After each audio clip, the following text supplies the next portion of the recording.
ओम शांति।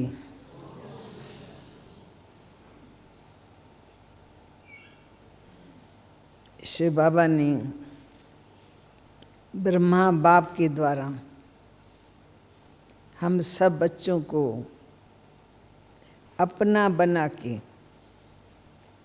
अनेक प्रकार की शिक्षाओं से सजाते योग युक्त बनाते हुए ये कह दिया है कि मैं तुम बच्चों का श्रृंगार करके तुमने वापस अपने साथ में ले जाऊंगा। ये कौन बोल सकता है? शिव बाबा ब्रह्मा द्वारा हमारा श्रृंगार कर रहा है, पढ़ाई भी पढ़ा रहा है, शिक्षाएं भी दे रहा है और ये भी गारंटी करती हैं कि मैं तुम बच्चों को अपने साथ में ले जाऊंगा। ये कैसी विचित्र भाषा है? भगवान के सिवाय कोई बोल सकता है?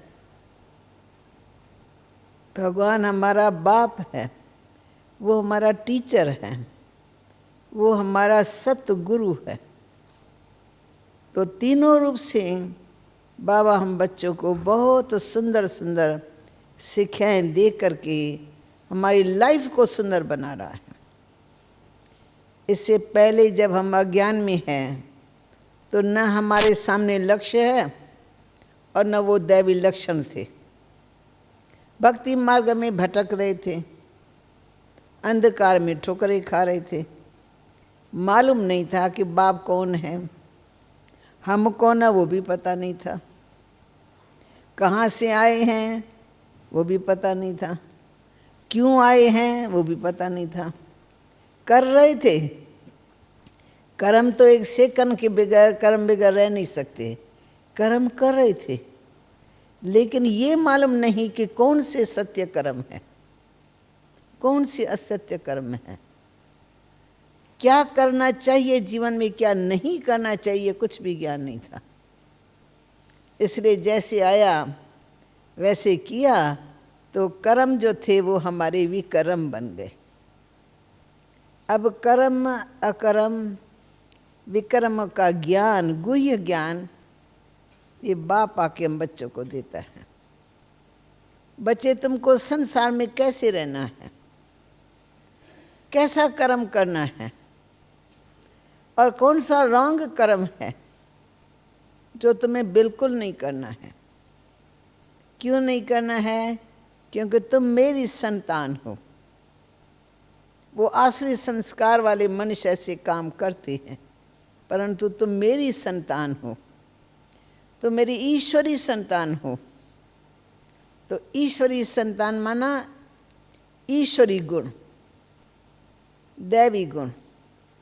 इसलिए बाबा ने बहुत हमारे जीवन को श्रेष्ठ बनाने के लिए बहुत ही सुंदर सुंदर शिक्षाएं दी है। तो मैंने आज उन सब सुंदर शिक्षाओं का थोड़ा सा संग्रह करके उनको इकट्ठा करके मैं आज आप सबको सुनानी चाहती हूँ।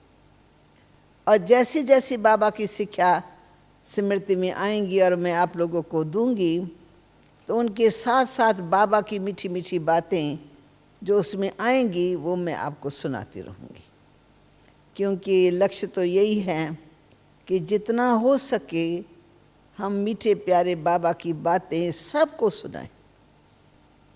हम भी बाबा को देख देख करके बनते गए, तो दिल कहता है कि जैसे हमने बाबा को देखा, बाबा के गुण साकार में देखे। शिव बाबा निराकार, वो उनमें प्रवेश हुआ, वो तो गुप्त प्रवेशता थी, परंतु बाबा में जो निराकारी गुण थे वो सब साकार हो गए। तो बाबा के चाल ढाल से पता लगने लगा कि बाबा क्या हो गया है। पहले बाबा ऐसा नहीं था। तो बाबा की विचित्रता, दिव्यता, पवित्रता वो हम बच्चों को दिखाई पड़ी, जिससे हमने समझा ये तो कोई साधारण मनुष्य नहीं, ये तो भगवान हमारे सामने है। भगवान ऐसी भाषा बोलता है, आओ मीठे बच्चों, आओ प्यारे बच्चों। भगवान के सिवा कोई मनुष्य ऐसे नहीं बोल सकता सबको। साकार में बाबा के सामने बाबा से उम्र में बड़े वाले बच्चे आते थे, उम्र में बड़े। अगर मेरे सामने उम्र में कोई बड़ा आएगा तो हम उनको पिताजी कहेंगे, बड़े भाई के नाते से बोलेंगे, उस ढंग से बोलेंगे। कोई छोटा भाई होगा तो नाम लेकर के भी बोलेंगे। परंतु बड़े के लिए हमारे बुद्धि में होता है कि ये मेरा चाचा के समान है, मेरा दादा के समान है, मेरे बड़े भाई के समान है, तो हम उस दृष्टि से देखेंगे। तो भगवान जब धरा पर आते हैं तब वो कैसे देखते हैं हम बच्चों को? हमको हमारी ओरिजिनल स्टेज से देखते हैं। हम आत्माएं जो थी, जैसी थी और जहाँ के वासी थी, पूरा ही बाबा ने हम बच्चों को अनुभव कराया, साक्षात्कार कराया। बाबा के बोल में बहुत ताकत थी। जो बाबा एक सेकंड ऐसे बोलते थे ना, तो फट से जैसे आत्मा रियलाइज कर रही है। तो बाबा के बोल में ताकत और व्यवहार में इतनी पवित्रता और इतनी शक्ति, जो बाबा छोटे से बड़े तक जो भी होते थे, मीठे मीठे बच्चे कह करके बात करते थे। और मीठे बच्चे कहना आप अनुभव करके देखो, आपके मुख से निकलता है। कोई छोटा बच्चा होगा, एक बार करके कहेंगे मीठा बच्चा। ये तो इतने सब बच्चों को रोज़ रोज़ मीठे मीठे बच्चे कह करके मुरली में शिक्षा देते रहना, समझाते रहना। तो प्यार का सागर एक बाप ही है, जो प्यार दे करके, मुस्कान दे करके, मीठा मीठा कह करके मीठा बनाते रहे। इसलिए जो हमारे अंदर में बुरे संस्कारों का था किचरा, वो बाबा के मीठे बोल ने बदली कर दिया। इतना प्यार बाबा के लिए पैदा होने लगा, जैसे कि हमारी आत्मा ने अब पहचान लिया बाबा को, ये हमारा बाबा है, हम उसके बच्चे हैं। कल पहले वाले है वो स्मृति आने लगी कि इसको, इस बाबा को हमने देखा है। ऐसा लगा हम तो पहले भी मिले हुए थे। कहाँ मिले, कैसे मिले, हम देखते रहते थे, क्या अंदर की फीलिंग है। ऐसा लगता है इस बाबा को तो हमने कई बार देखा है। क्यों ऐसी स्मृति आने लगी? क्योंकि कल्प पहले वाले बाबा के बच्चे हैं, तो कल्प पहले की स्मृति आने लगी। इसलिए बाबा को कई बच्चे तो चटक जाते थे, एकदम छोड़ते ही नहीं थे। बाबा पीठ ठप्पर करके कहेंगे, अच्छा अच्छा बच्ची, अब तो पहचान लिया ना, अभी तो बाप को पा लिया ना, अच्छा बच्ची। ऐसे करके बाबा उनको अलग करने की कोशिश करता है, गले से लगी हुई आत्मा को थोड़ा अलग करने की कोशिश करता है। अच्छा बच्ची, अच्छा फिर मिलते रहेंगे, फिर। पर एक बार जो मिल गया भगवान, तो कौन छोड़े। तो हर रोज कोई ना कोई आत्मा से चटक जाती थी। कल के मुरली में या परसों के मुरली में था, ऐसा मीठा बाप मिले तो आत्मा को तो चटक जाना चाहिए। तो वो हमने देखा कि न सिर्फ बाबा ने कहा, पर दो बच्चे प्रैक्टिकल में चटक जाते थे, जुदा नहीं होते थे, और सारी सारी रात जैसे उस नशे में ही रहते थे। दुनिया की कोई परवाह नहीं, लोगों की कोई परवाह नहीं, लोगों की आवाज़ों की कोई परवाह नहीं। लोग तो हम लोगों को पागल समझने लगे कि ये पागल हो गए हैं, ये जो मंडली में जाते हैं वो सब पागल हो गए हैं। और उस दृष्टि से देखते, देखो ये जा रही है, ये जा रही, जैसे कि हमने बहुत कुछ बुरा काम किया हुआ है। परंतु उनका आवाज़ जरा भी हमारे दिल पर असर नहीं करता था।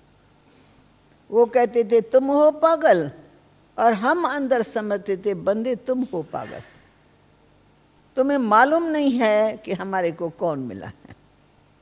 हमको मेरे बाप की पहचान मिल गई तो हम अपने बाप को नहीं छोड़ सकते। चाहे तुमको गाली देनी हो, चाहे तुमको मारना हो, जहर का प्याला पिलाना हो, जो करना हो करो, हम बैठे हैं। पर हम एक इंच भी बाबा के दर से अलग नहीं होंगे। तो उस निश्चय को उन्होंने देखा, बहुत कुछ अत्याचार किए, मारा पीटा, कोठों में बंद किया, तालों में बंद किया। बड़े बड़े जादूगरों को बुलाते थे कि इनको जादू लग गया है दादा का, वो जादू निकालो। वो अपनी झाड़ फूक हमारे ऊपर करते रहते थे, परंतु हमको ये निश्चय है कि हमको भगवान का जादू लग चुका है, सबसे बढ़िया जादू। अब इनका ये पाई पैसे का जादू क्या काम करेगा। हम सिर्फ योग युक्त होकर बैठ जाते थे, उनको जो करना वो करो, पर हमारे को कौन सा जादू लगा है वो हम जानते, तुम नहीं जानते। उसकी रिजल्ट उन लोगों ने देखी कि इनको कोई हिला नहीं सकता है, इनको वहाँ से छुड़ा नहीं सकते हैं, और दादा इनके दिल से निकल नहीं जाता है। पता नहीं दादा ने इनको क्या किया। अब दादा ने नहीं किया, दादा तो हमारा साकारी बाप, पर निराकार बाप ने दादा के द्वारा ये काम किया। कमाल सारी निराकार बाप की, जिसने साकार के द्वारा हम बच्चों को अपना बनाया और अपना चमत्कार दिखाया, ईश्वरी चमत्कार, ईश्वरी प्यार, बाबा के नैनों में प्यार, बाबा के मुख में प्यार, बाबा के चेहरे में इतनी कशिश आकर्षण जो हम सब सुइयां चटक जाती थी। तो ये बाबा का चमत्कार देख देख करके हम बाबा के बच्चे ही बन गए, और बच्चे बनने के बाद आज आपके सामने बैठे हैं। इतने साल बीत गए, लोगों ने हमारे ऊपर जो कुछ करना था कर लिया, फिर उन्होंने खुशी खुशी से ऐसे नमस्कार कर दिया कि अच्छा आप अपने रास्ते में चलो, फलो फूलो। हमारी भी आशीर्वाद है कि जो रास्ता तुमने पकड़ा है उसमें तुम कामयाब हो जाओ। फिर उन्होंने हमको हल्का कर दिया। फिर 14 साल हमारी तपस्या चली है। तपस्या भी बहुत सहज योग की। सारा दिन तो माता पिता के साथ रहते, उनकी दृष्टि से पालना मिलती रहती है। चलते फिरते बाबा देखता है, प्यार करता है, तो बस प्रभु प्यार में लीन थे। यज्ञ की सेवा भी करते, तो उस रिगार्ड से शिव बाबा का रचा हुआ यज्ञ है। ये महायज्ञ रचा हुआ है, ये विश्व कल्याण के लिए यज्ञ रचा हुआ है। तो ऐसा समझ करके फिर हम यज्ञ की सेवा करते थे। मम्मा भी बैठती है, बाबा भी बैठता है, और हमारी दादियाँ भी सब बैठती है। मिल करके हम एक आधा घंटे में सारी इतनी बड़ी बड़ी सब्जियां सब काट करके ख़त्म कर देते। मिल करके रोटियां भी पकाते, एक ग्रुप दूसरा ग्रुप भोजन भी पकाते, एक ग्रुप भोजन पकाता है, एक ग्रुप रोटियां पकाता है। कैसे दिनचर्या चलती है, सारा दिन मस्ती में रहते। पर ईश्वरी प्यार जैसे सागर होता है ना, कोई सागर में परा रहे, ऐसे उस ईश्वरी प्यार में हम ऐसे जैसे मगन रहते थे, अलग ही नहीं होते थे। दिनचर्या इतनी अच्छी रहती थी, जो सुखमय जीवन में सोते थे और सुखमय अवस्था से उठते थे। उठते ही मम्मा बाबा, मम्मा को बाबा को पहचान लिया कि मम्मा बाबा है कौन, हमारी विश्व कल्याणी हमारी मम्मा बाबा हैं। हम ऐसे बाप के पदम भाग्यशाली बच्चे हैं। कभी 14 साल हम कराची में रहे, लेकिन 14 साल में हमें तो कोई विकल्प नहीं आया। उसमें काफ़ी बातें ऐसी भी थी जिसमें सहनशीलता की ज़रूरत थी, तो सहनशीलता को भी धारण किया। यज्ञ के सामने कई ऐसी बातें आई जिससे हमको गुजरना पड़ा, लेकिन उसमें भी जैसे ऊपर की शक्ति से हम चल रहे हैं। चलाने वाला चला रहा है, हम चल रहे। अपन को समझते हम तो निमित्त है। करण करावन हार शिव बाबा है, वो हम बच्चों से करा रहे हैं। अब हम उनके हो गए, अब हमको और क्या चाहिए। तो 14 साल में बेघरी लाइफ में भी रहे। पूरा सारे दिन में खाना नहीं भी मिलता था, ऐसा टाइम भी आया। कुछ टाइम बिल्कुल थोड़ा सा खाते थे, एक चपाटी सारे दिन में, छोटी सी, थोड़ी सी सब्जी, थोड़ा सा दूध। परंतु शक्ति से योग की भट्टियों में तपते रहना, क्लासेस करते रहना, और जितना हो सकते एकांतवासियों की इस बेहद के नशे में अपने आप को ले जाना। तो टाइम कैसे पास होता है पता ही नहीं लगता था। सारा दिन खुशी खुशी में बीता। न घर की याद आती थी, न दुनिया की याद आती थी, न कोई वैभव याद आते थे, न कुछ देखने को दिल होता था कहाँ जाएं। जहाँ बाबा ले जाता था वहाँ खुशी से जाते थे। तो बाबा हमको कराची में घूमने के बहुत अच्छे अच्छे स्थान थे, लेकिन बाबा ने पुरानी दुनिया दिखाई नहीं। बाबा ने हमको समुद्र के किनारे पर, जहाँ लहरें उछल रही है, समुद्र सामने है, हमारे रेती के ढेर लगे हुए हैं, बाबा कहते जाओ बच्चे जाओ, जाकर के एकांत में बाबा से बातें करो। उसमें हम बैठ जाते थे। समुद्र का किनारा देखा, वहाँ से घर तक, घर से उस किनारे तक, बस और कोई स्थान देखा ही नहीं। 14 साल। दूसरा कोई होता कहेंगे ये तो जेल है और क्या है, न रिश्तेदार में जाना, न आना, न कुछ करना। हाँ, कोई दुनियावी एक्टिविटी नहीं थी, वही साधना, वही योग, वही ज्ञान, वही मम्मा और वही बाबा का प्यार, बस। उसके प्यार से 14 साल ऐसे कट गए। तो बाबा की कदम कदम पर सिखें थी, कदम कदम पर सिखें थी, क्योंकि माता पिता रूप में पालना मिली ना, तो हम बच्चे भी हो गए, स्टूडेंट भी हो गए, यात्रु भी है, हम जा रहे हैं यात्रा करने, परम धाम के तरफ जाएंगे बाबा के साथ में। तो हमारी कैसी अवस्था होनी चाहिए। तो बाबा की मीठी मीठी शिक्षाओं को हम गहराई में ले जाते थे, अंदर एकांत में बैठ के अपन से बातें करते थे। तो जो जो बाबा कहता है वो मैं करती हूँ। मेरे लिए वो करना सहज है या कठिन है। बाबा कहते ये नहीं होना चाहिए बच्चों में, तो मैं अंदर देखती हूँ तो मेरे में है।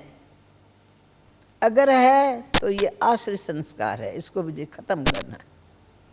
मैं फिर बाबा के साथ परम धाम शांति धाम में जा नहीं सकूंगी, इसलिए मुझे मेरे संस्कार को खत्म करना है। तो अपनी साधना करते थे, अपने कोई तपाते रहते थे। मम्मा बाबा का तो इशारा मिलता था, बच्चे कोई भी ऐसा आश्रय संस्कार नहीं होना चाहिए। वो रावण संप्रदाय के हैं जिनके अंदर ऐसे आश्रय संस्कार हैं। तो बाबा की मीठी मीठी शिक्षाओं का थोड़ा सा मैं शार्ट में लेके आई हूँ लिखित रूप में। मैं आप लोगों को भी नोट कराऊंगी, तो आप अपने पास नोट करो, फिर हम एक एक पॉइंट को लेके थोड़ा विस्तार करेंगे। लिख सकते हो तो लिखो, जिनको सेवा करनी होगी वो तो लिखेंगे, क्योंकि उनको औरों की सेवा करनी है।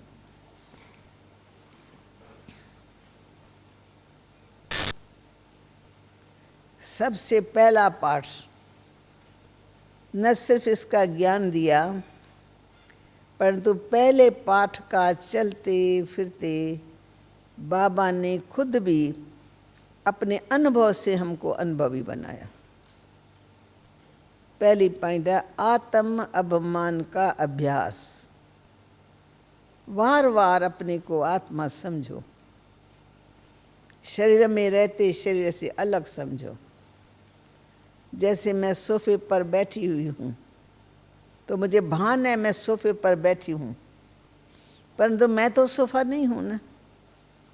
तो मैं आत्मा शरीर के अंदर विराजमान हूँ, लेकिन मैं शरीर नहीं हूँ। मैं अति सूक्ष्म ज्योति में बिंदु हूँ। तो अपने आप को बार बार बिंदु रूप में देखिए, अपने आप को शरीर से डिटैच करते जाएं। शरीर अलग, मैं अलग। ये 5 तत्वों का बना हुआ मट्टी का पुतला है, इसको हम जड़ शब्द देते हैं, ये जड़ है। परंतु जड़ शरीर के अंदर मैं चेतन आत्मा विराजमान हूँ, तब ये जड़ शरीर भी चेतन महसूस होता है। मेरी आंखों से भी आपको चेतनता महसूस होंगी, मेरे मुख से भी आपको चेतनता महसूस होंगी। परंतु जिस समय आत्मा निकल जाती है तो स्पष्ट जड़ शरीर दिखाई पड़ता है। इस शरीर परा है, उसको मुर्दा शब्द ही दूसरा देते हैं। जो चेतनता थी वो निकल गई, बाकी शरीर मुर्दा है। तो ऐसा बाबा ने स्पष्ट अनुभव कराया कि एकांत में बैठो, अपने आप को देखो, मेरा स्वरूप कैसा है ज्ञान के दर्पण में, और ऐसा अभ्यास करो जैसे शरीर में रहते हुए मैं शरीर से बिल्कुल भिन्न हूं। इसको तो रोज रोज बाबा ने पाठ पक्का कराया। रोज रोज बाबा कहते एकांत में जाके बैठो, ऊपर छत पर चले जाओ, समुद्र के किनारे पर तो बाबा कहेंगे वहाँ अलग अलग होके बैठो, आपस में बातें न करो पर अनुभव के उसमें लहरों में खो जाओ। और दूसरा फिर अपन को आत्मा समझ बाप को याद करना है। तो आत्मा समझ माना स्मृति इतनी पक्की हो जाए, मुझ आत्मा का बाप परम पिता परमात्मा, मैं आत्मा पिता के समान हूँ। पिता सत्य है, चैतन्य है और आनंद के सागर है। मैं आत्मा सत्य हूँ, चैतन्य हूँ, परंतु मैं आनंद स्वरूप हूँ। मैं पिता के समान हूँ। तो एक ही नशा, गाड का बच्चा गाड के समान, मनुष्य का बच्चा मनुष्य के समान, पशु पंछी के बच्चे पशु पंछी के समान, डाक का बच्चा बाबा कहते वो डाक के समान जन्मते भौं भौं भौं भौं करेगा। तो हम आत्माएं गॉड की संतान है, गॉड के समान है। तो बाप को याद करने का सहज तरीका, जैसा मेरा बाप है वैसी मैं आत्मा हूँ।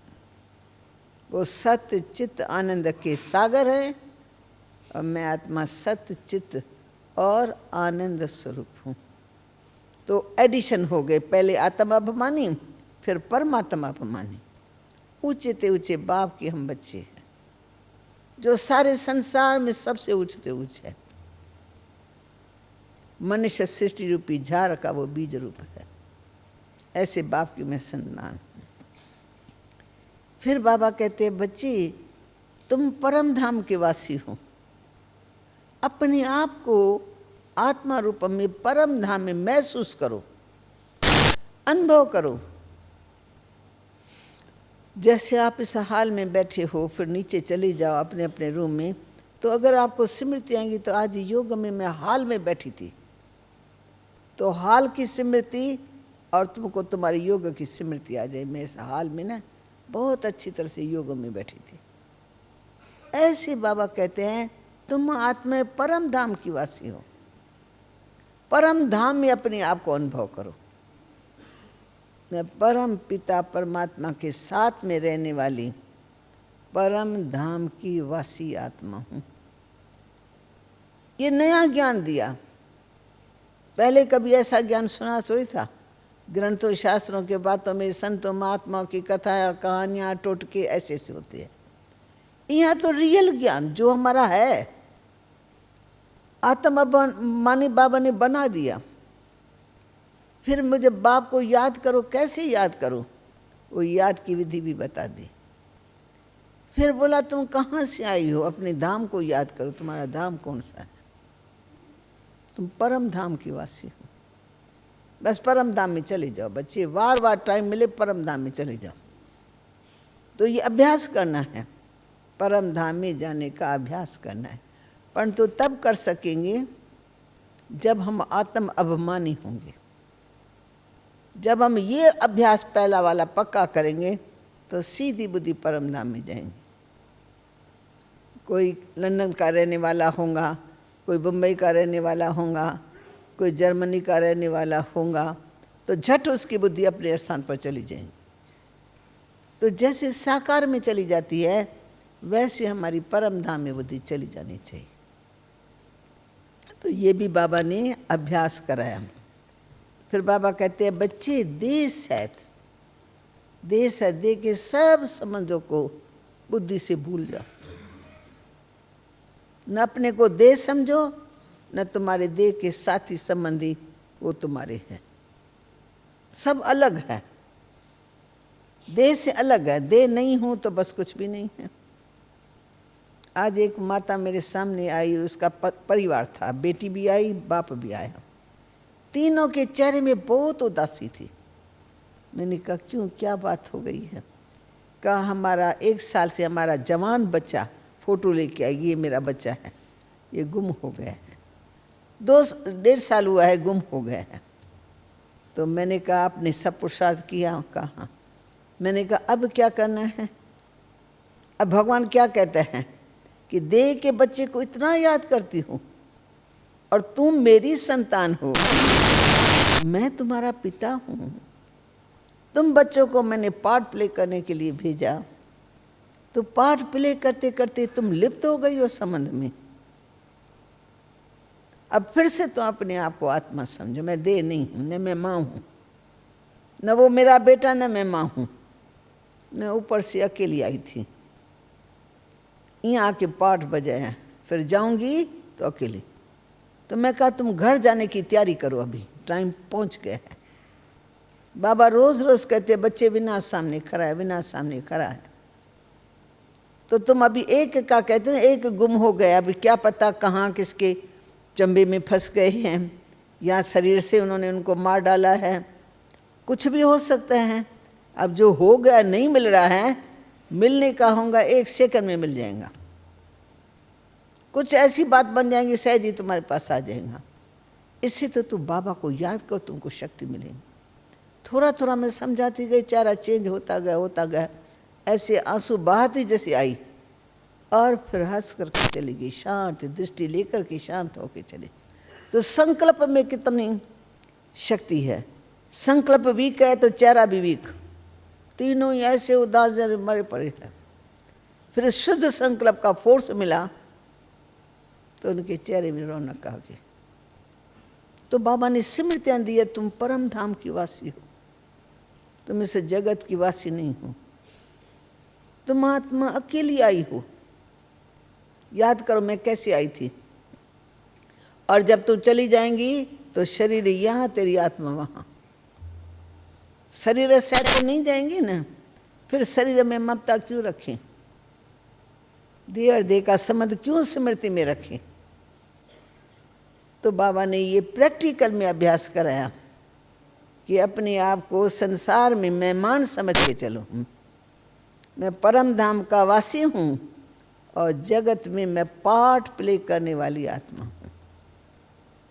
ये सब मेरे पार्ट के साथी हैं, सदा का साथी कोई भी नहीं है। आए हैं जाएंगे, मैं भी आई हूँ जाएंगी। क्यों आई हूँ? मैं अपना पार्ट प्ले करने आई। ये पार्ट प्ले कर रही हूँ, पार्ट प्ले करते करते मैं आत्मा वापस चली जाऊंगी। तो इस ज्ञान को यूज करना चाहिए। जो जो बाबा ने स्मृतियाँ दी है, समर्थ बनाने के लिए स्मृति दी है। समर्थ बनो और अपने आप को समर्थ बन करके इस शरीर को चलाओ। संसार में सब काम करो। कोई का, जैसे मैंने कहा, कोई का बच्चा गुम हो गया, कोई का बच्चा मर जाता है, कोई का पति शरीर छोड़ देता है, कोई की पत्नी शरीर छोड़ देती है। भाई ये तो खेल है ना, ये सृष्टि एक नाटक है। नाटक में हम खेल खेलने के लिए आए हैं। तो ये नाटक सुख दुख का बना हुआ है, दिन रात का, गर्मी सर्दी का, मान अपमान का।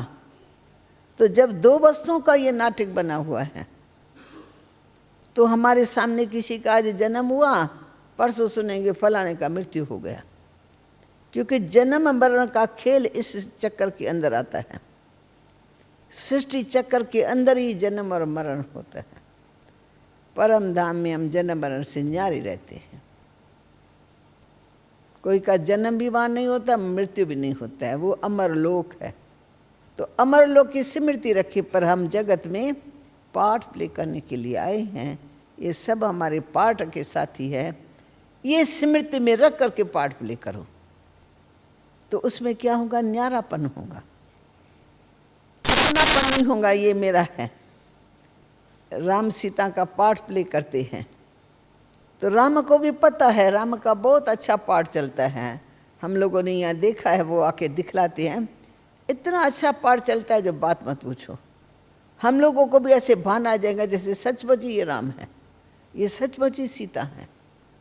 परंतु सीता को पता है ये मेरा 2 घंटे का खेल है, उसमें मैं सीता बनी हुई हूँ। यहाँ से निकलेंगे, बाहर गाँव में जा कर के वो सिगरेट पीती है। ये सीता है कलयुगी। जो पार्ट प्ले करने वाली है वो सीता, सच्ची सीता होती तो सिगरेट थोड़ी पीती। परंतु नकली सीता है, 2 घंटे का पाठ अच्छा प्ले किया। तो पाठ में उनको अंदर में पता होता है मैं सच्ची सीता नहीं हूँ, ये मेरा राम नहीं है, मेरा कोई मृत्यु नहीं हुआ है, मैं कोई जंगल में फंसी हुई नहीं हूँ।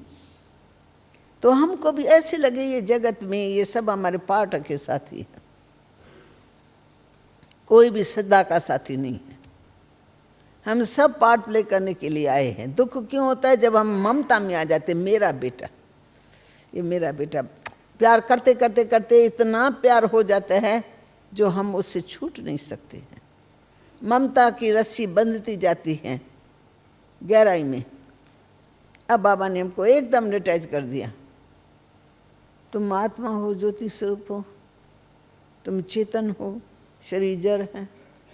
तो देह और देह के सब संबंधी रियल नहीं है, पार्ट प्ले करने वाले पार्ट के साथी। इस ड्रामा के पॉइंट ने लाखों की जान बचाई है, दुखों से छुड़ाया है। अनेक प्रकार की आपदाएं अंदर होती हैं, पर सबसे बाबा ने छुड़ा दिया। तो इस पाठ को भी बाबा ने पक्का कराया। चलते फिरते बच्ची ड्रामा हो गया, ड्रामा हो गया, ड्रामा। बीती सो बीती देखो, बीती को भूल जाओ, बीती को याद नहीं करो। कल क्या हुआ, कल जो भी हुआ, जैसा भी हुआ, कल के तारीख में, कल के टाइम के अनुसार कल में ही पूरा हो गया। आज वो दिन है नहीं। कल मैं आपके सामने थी नहीं, आज मैं आपके सामने हूँ। कल क्या होगा वो कल देखेंगे, आप भी देखेंगे, मैं भी देखूंगी।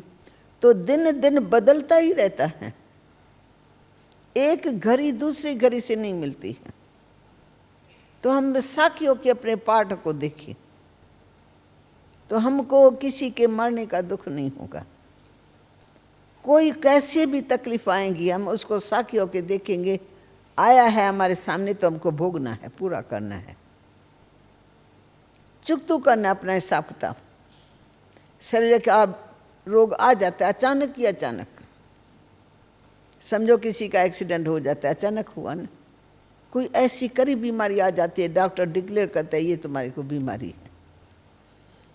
तो ज्ञानी तो आत्मा बीमारी को अपने मन से नहीं लगाएंगे।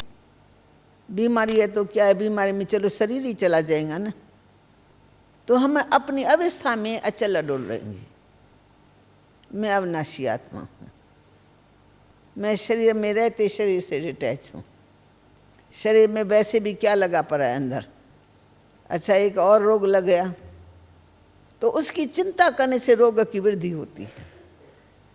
और चिंताओं को छोड़ो, ज्ञान को यूज़ करो। जो नया नया खजाना, नया नया संकल्प बाबा ने दिया है, समर्थ बनाने की जो शक्तियाँ बाबा ने दी, इसको हम यूज़ करें तो कभी भी दुख की लहस नहीं आएंगी। जब हम ये पाठ पक्का नहीं करते हैं ना, तब हम अपने पाठ में दुखी हो जाते हैं। तो बाबा ने ये मेन शिक्षा दी है कि ड्रामा को साखी होके देखो और बीती को बीती देखो। जो बात बीत गई सो बीत गई, फिर आएंगी। कल का दिन गया सो गया, फिर कब आएगा? फिर हम क्या कहेंगे? 5000 वर्ष के बाद हूबहू वही दिन कल में आएगा, कल के तारीख में। आज का दिन अभी चल रहा है, रात तक क्या होता है हम देखेंगे।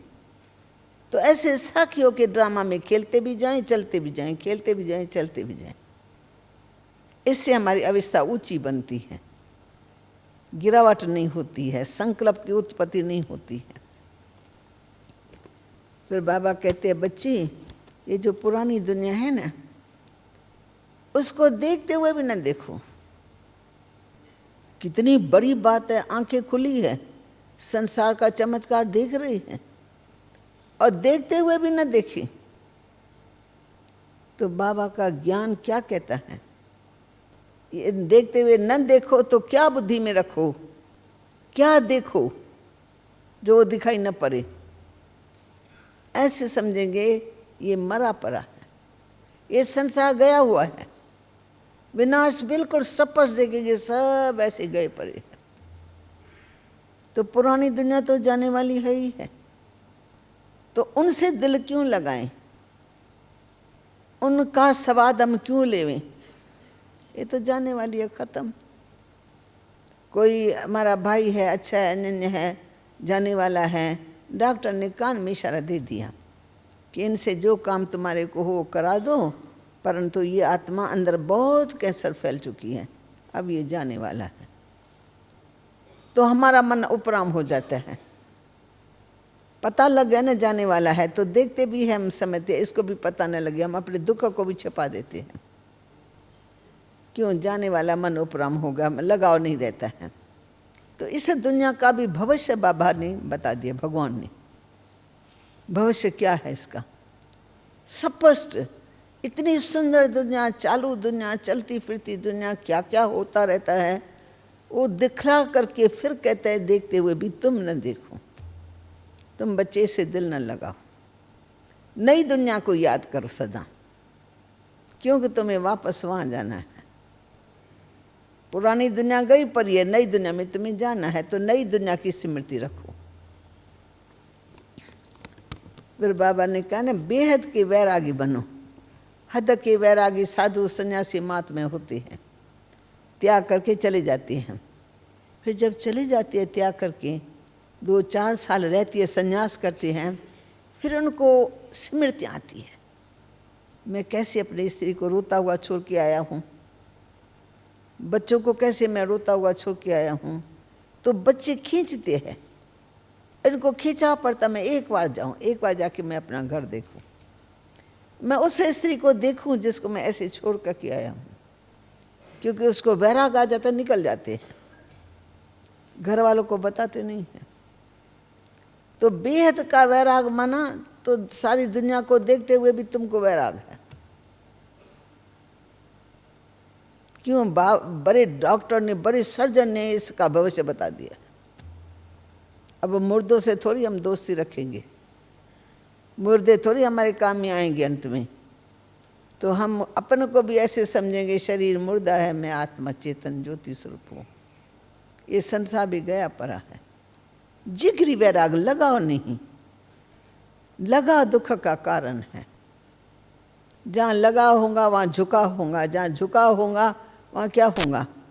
मनुष्य झुका हुआ होगा तो बुद्धि बार बार खिंची हुई रहेंगी। इसलिए बाबा कहते देखते हुए भी तुम न देखो। फिर बाबा ने कहा सर्व हदों से अपने को पार ले जाओ। देह और देह के धर्मों का वो है एक हद, देह और देह के संबंधों की हद है। ये मेरा मामा, ये मेरा चाचा, ये मेरा बेटा, ये मेरा पोतरा, हदें लगी पड़ी है। ये मेरा परिवार, ये मेरा मकान, में बुद्धि हदों में फंसी हुई है। तो बाबा कहते हद और बेहद से तुम अपने आप को पार ले जाओ। बेहद, मैं बेहद घर की मालिक हूँ। तो आत्मा समझ बेहद में चले जाओ। ऐसा बेहद घर की आत्मा में मालिक हूँ, मैं हद की नहीं हूँ। तो हद की कोई चीज़ में लगाव नहीं होगा, हद की कोई चीज़ में झुकाव आकर्षण नहीं होगा जो बुद्धि उसमें लटकी रहे। और बाबा की एक बहुत अच्छी शिक्षा 3 शब्दों में बताती हूँ कि हम सच्चे बाप के बच्चे हैं। तो हमारे नस नस में सत्यता की शक्ति, अंदर बाहर सच, किसी से डर नहीं, न भगवान का डर रहे, न बंदे का डर रहे, न किसी समस्या का डर रहे। सत्यता की शक्ति को तो ऐसे पक्का कर देना है, सच्चा मेरा बाबा है, सचखंड की मालिक बनने वाली हूँ, और सच मेरे जीवन का एक श्रृंगार है। सत्यता के साथ फिर पवित्रता, मन में भी शुद्ध संकल्प हो, व्यर्थ संकल्प नहीं। तो पवित्रता भी मन वचन कर्म से विकारों का अंश भी न हो, सर्व विकारों के अंश का नाश हो। उसको बाबा कहते हैं कि तुमको रहते हुए भी जीवन में, विकारी दुनिया के बीच में रहते हुए भी विकारों का कोई सप्रश तेरे ऊपर न हो, ऐसी तुम्हारी पक्की पवित्रता हो। इसलिए सिखाया अन्न भी शुद्ध खाओ, संग भी शुद्ध रखो। जैसी धरनी वैसी करनी, जैसा अन्न वैसा मन। तो अन्न की भी शुद्धि रखो, धरनी की भी शुद्धि रखो, और संग भी अच्छा हो, कमज़ोर संग भी नहीं करना।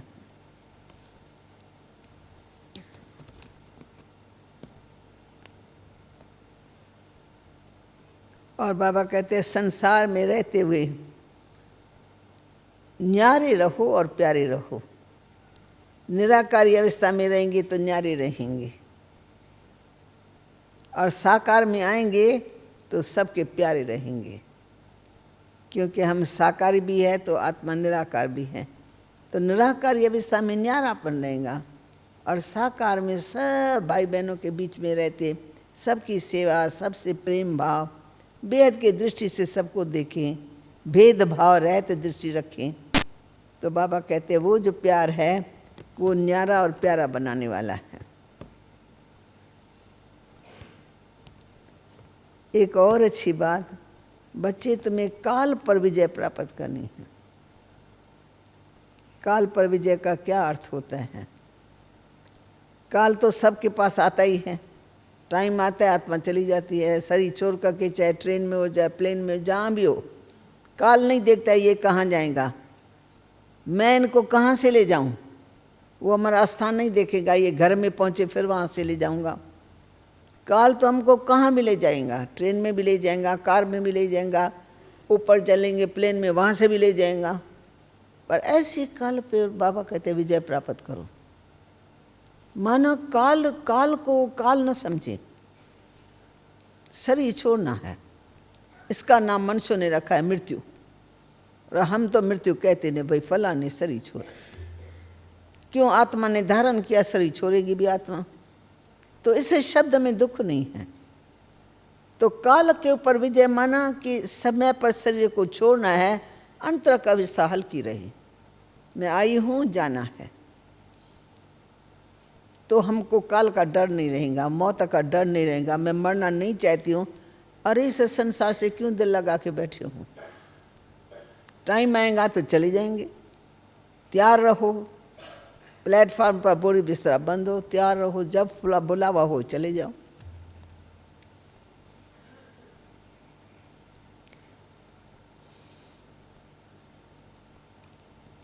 और एक अच्छी बात बते, इस ड्रामा के तुम हीरो एक्टर हो, हीरो। बेहद ड्रामा का, इतना बड़ा ड्रामा, इतने लाख करोड़ों एक्टर, उनके बीच में मैं अपने आप को हीरो एक्टर समझ, क्योंकि भगवान ने हमको अपने नज़र से अपना बना के अपनी पालना में रखा हुआ है। तो सारे संसार की अब नज़र जा रही है। पहले इस नज़र से देखते थे ये ऐसी है, ये ऐसी है, गिलानी की नज़र से, नफरत के नज़र से हमको देखते थे, ये कैसी इन्होंने जीवन बनाई है, ये शादियाँ नहीं करती हैं, ये संसार का सुख नहीं भोगती हैं, ये माँ बाप से उस प्रकार से नहीं रहते। तो सबकी बुद्धि में नफरत थी। और जब हम उससे क्रॉस करके चले गए, उन्होंने बहुत काल से हमारी ये अवस्था देखी, तब उन सब का प्यार रहा। अब सभी लौकिक अलौकिक प्यार करते हैं, लेकिन हम प्यार में फंसते नहीं हैं। प्यार वो भी करते हैं, हम भी प्यार करते हैं। आएंगे, बैठेंगे, बातें करेंगे, बाबा के घर का प्रसाद प्रेम से खिलाएंगे, गिफ्ट बाबा के घर के देंगे, पर हम अपने आप को उस प्यार में फंसाते नहीं हैं। फंसने वाला फंस जाता है, अंत तक फंसा ही रहता है, निकल नहीं सकता है। ऐसा गहरा प्यार शरीरों से हो जाता है। हम अभी शरीरों से प्यार नहीं करते, मुस्कुराते हैं, लेन देन करते हैं, सेवा करते हैं मिलजुल करके, परंतु किसी के संस्कारों के वशीभूत या शरीर की सुंदरता या उनका प्यार का व्यवहार देख के हम उसमें फंस जाएं। फंसना माना ही दुख पाना। ये हमने बाबा में देखा। बाबा बहुत प्यार में था, क्योंकि लौकिक जीवन मैंने बाबा की देखी थी। बच्चों से, पोतरों से बहुत प्यार था। अब जब से शिव बाबा ने उसको अपना बनाया, तब से बाबा की दृष्टि हदों से निकल गई। कभी ये नहीं कहा ये मेरी स्त्री है, कभी ये नहीं कहा मेरे पोतरे हैं। एक बार एक वकील आया बाबा के पास और बाबा को कहा, क्लास का स्टूडेंट बन गया था तो बाबा के पास पहली बार आया, तो 3-4 दिन में बाबा से बहुत ही लाभ उठाता रहा, बाबा का अनुभव सुनता रहा। कहा बाबा आपका यहाँ लौकिक परिवार वाले कौन कौन है? बहुत हल्के रूप में बाबा से बात की, कौन कौन है? बाबा ने कहा अच्छा मैं बताता हूँ। बाबा ने दृष्टि ऐसे की, बाबा की एक बहू बैठी है, उसकी स्मृति नहीं है, मेरी बहू है। बाबा की एक बेटी उस कोने में बैठी है, वो स्मृति नहीं है, मेरी ये बेटी है। तो बाबा ढूंढने लगा कौन है यहाँ, जैसे बाबा भूला हुआ है।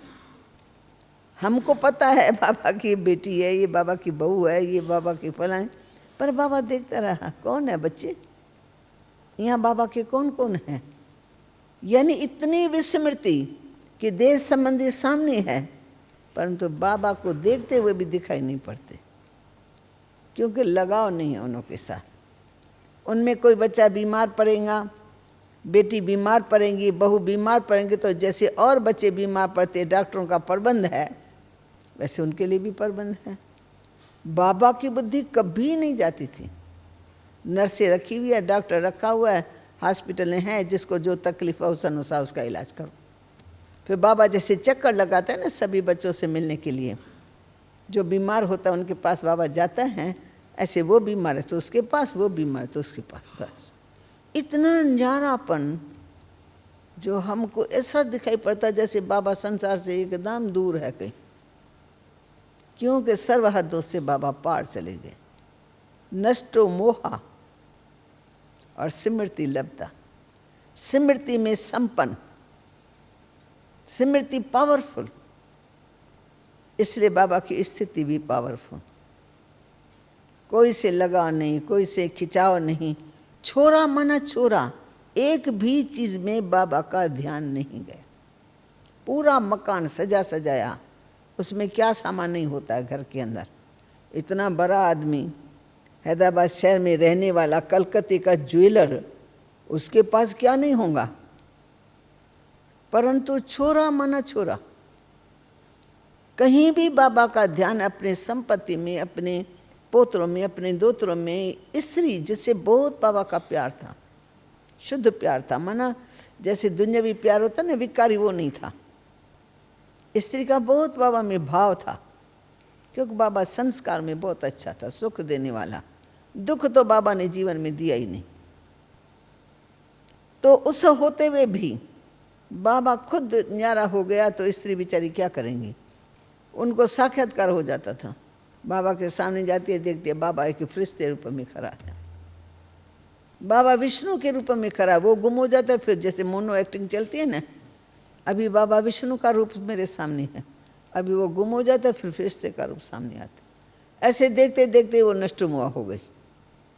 उनको बुद्धि में पक्का पक्का भान हुआ कि मैं भगवान की हो गई, भगवान मेरे सामने है। पति भान छूट गया। तो बाबा ने अपनी स्मृति से दूसरों को ऐसा समर्थ बना दिया। एक बड़ी बहू, छोटी बहू का बहुत बाबा से प्यार था, बाबा के हर चरित्र से, हर बातों से प्यार था। बाबा का बन गया तो बाबा उड़ गया, वो देखती रह गई तो बाबा कहाँ पहुँच गए, मैं भी कहाँ हूँ, मुझे क्या करना है। उनको फिर पुरुषार्थ करना पड़ा। तो बाबा की स्थिति को देख करके हम लोगों को बहुत कुछ सीखने को मिलता है। विकार का अंश नहीं देखा, क्रोध का अंश नहीं देखा। इतना साल हम बाबा के साथ रहे, क्रोध को छोड़ा मना छोड़ा, लोभ मोह छूटा मना छूटा। अंत तक हम देखते आए, बाबा के सामने परिस्थितियां भी बहुत आई, परंतु अंत तक देखा तो बाबा अपनी स्थिति में अचल और अडोल रहा।